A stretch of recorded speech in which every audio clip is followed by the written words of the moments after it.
Uite. Mai avem oameni aici jos oricum. A? Păi da, mă gândeam că nu era nimeni, știi? Bă, tu mergi tot unde vrei tu, stai acolo că poți să-ți vină oameni de acolo, noi ne facem treaba aici. Nu mă, și de aici ne atacă.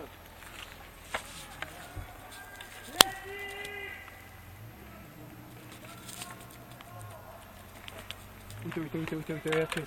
Ai noștri, ia uite încolo. Uite încolo, da? E galben, dar e noștri, ia noștri. Nu să ia, bulgarii sau ce. Ce tare e dealul ăsta, și uite. Ha? Ce fain e. Aici, da, au făcut treabă de zi. Bă, drept în fața noastră, în pădure, acolo TF. Și ăștia de aici tot încolo dau acum. Nu mă, uite că ăștia... Da, acum au și acolo. Ce zici?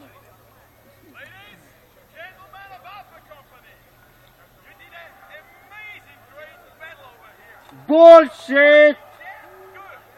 Ce? They did an amazing battle. They did. A, ei cu de-astea? Da. Yeah, but you all died! Cool story, bro! You all die! Dead man walking! Dar strică tu și noi. That's for the infidel! Au toți you gonna die! My name is Ryder! You gonna die! Deja i-am devorat. Uite, ia este unul după deal, acolo după deal oameni. Da. Ui, bă, câți au murit, mă! Bă, dar câți au murit? Zile că sunt număr frumos! Nice numbers, guys! Nice number!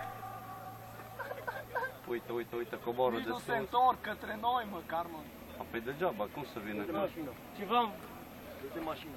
La mașină e Raul, vezi la mașină. Vine acum ceva. Mașina e moartă. Avea steagă roșu pe. Să nu vină altceva. Oricum, nici pula nu ne face de aici, o dată ne dăm un pic mai în spate.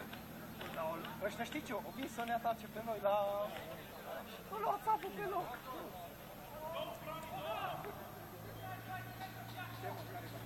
Raul! Cine e în față? Cine trage?